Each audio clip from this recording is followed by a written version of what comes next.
તો કેમ છો મારા મોજીલા મિત્રો? આજે અમે આવી ગયા છે રાજકોટના બાલ ભવન ખાતે યોજાયેલા આ સુંદર ફ્લાવર શો જોવા માટે. હું, મારી વાઈફ દક્ષા, જેને તમે વિડીયોમાં જોવો જ છો, અને અમારા બે ટેણિયાઓ રીધમ અને સ્વરા. અહીં એન્ટ્રી કરતાં જ અમને સુંદર મજાની ટ્રેન જોવા મળી ગઈ છે. છોકરાઓ એ જોઈને બહુ જ ખુશ થઈ ગયા છે.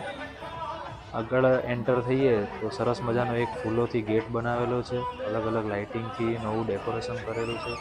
અલગ અલગ પ્રકારના ફૂલો રાખવામાં આવ્યા છે, જેમ કે ગુલાબ, ગલગોટા, પેટુનિયા, લીલી, ઓર્કિડ અને ઘણા સિઝનલ ફૂલો પણ છે.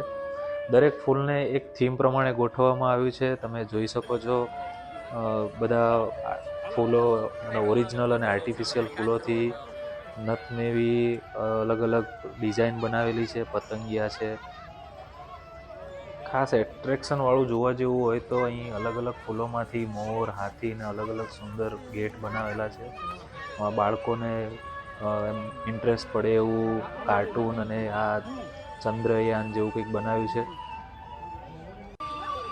આપણે છે તમે જોઈ શકો છો વિમાન ને સ્પેસનું કંઈક થીમમાં આખું ડેકોરેશન કરેલું છે. બાળકોને તો એવું લાગે જાણે કોઈ કાર્ટૂન પાર્કમાં આવી ગયા હોઈએ. અહીં આમ જોવા જઈએ તો ખાલી ફોટો ખેંચવાનું નહીં, પણ ઘણા ફૂલો વિશે આપણને નવી ઇન્ફોર્મેશન પણ મળે છે. આ જોઈ શકો છો તમે અહીં અલગ અલગ કલાકૃતિઓ, જો હાથી ને મોર ને અલગ અલગ બધું બનાવેલું છે. જઈએ એટલે આરામથી 2-3 કલાક નીકળી જાય આપણી, ને ફોટા પણ એટલા મસ્ત આવે છે આમાં.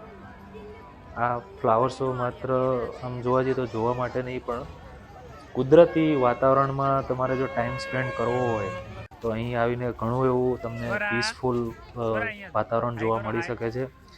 અને બાળકોને પણ સારું એવું ઇન્ફોર્મેટિવ વસ્તુઓ જોવા મળી શકે છે. જો તમને આ અમારો ફેમિલી ફ્લાવર શો વિઝિટ ગમ્યો હોય તો આ વિડીયોને લાઇક ને શેર કરી દેજો. છેલ્લે છોકરાઓને તો આ બધી રાઈડમાં તો બેસવું જ હોય, એટલે આપણે એમાં તો બેસાડવા જ પડે. હવે આજ માટે એટલું. ફરી મળીએ એક નવા વિડીયો સાથે. અમે હવે એક્ઝિટ લઈ રહ્યા છીએ અહીંથી, અને અમને એટલો સપોર્ટ કરતા રહેજો, લાઈક ને શેર કરતા રહેજો. પછી રિટર્નમાં મને આ નજારો એટલો સરસ લાગ્યો, લાઇટિંગવાળું ડેકોરેશન, એટલે હું ફરીથી ત્યાં વિડીયો ઉતારવા માટે ગયો. અને આ ફ્લાવર શો લગભગ 2 ફેબ્રુઆરી સુધી ચાલુ રહેવાનો છે, તો તમે પણ આનો લાભ જરૂરથી લેજો.